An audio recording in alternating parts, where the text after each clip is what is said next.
यथार्थ की पहचान। काशी में पावन सलीला गंगा के तट पर एक मुनि का बहुत बड़ा आश्रम था। उसमें रहकर अनेक शिष्य वेद वेदांग की शिक्षा ग्रहण करते थे। शिष्यों में एक नाम था दुष्कर्मा।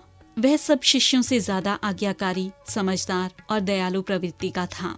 एक दिन उसके सहपाठी ने कहा, दुष्कर्मा, जरा यह श्लोक समझा दो, मेरी समझ में नहीं आ रहा, बड़ा ही कठिन है।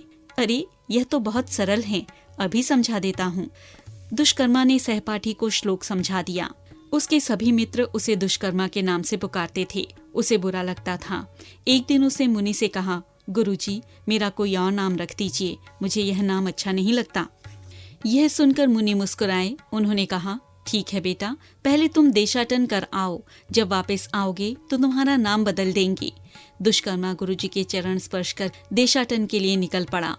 वह एक गांव में पहुंचा। वहां उसने देखा कि कुछ लोग कंधे पर एक शव लेकर जा रहे थे। उसके पीछे काफी लोग राम नाम सत्य है कहते हुए चल रहे थे।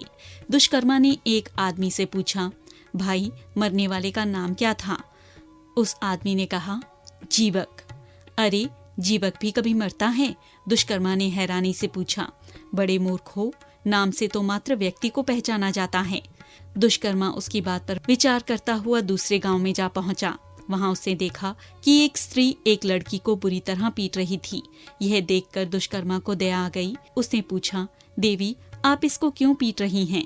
यह मेरी नौकरानी है, इसे पैसे लेकर सामान लाने भेजा था और खाली हाथ वापस आ गई।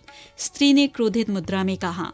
दुष्कर्मा ने एक मुद्रा निकालकर उसे दे दी और कहा, कृपया इसे मारे न। एक आदमी ने उससे पूछा, उस लड़की का नाम क्या है? वह आदमी बोला, उसका नाम लक्ष्मी है। नाम तो अच्छा है, लेकिन नौकरी दूसरे के यहाँ करती है।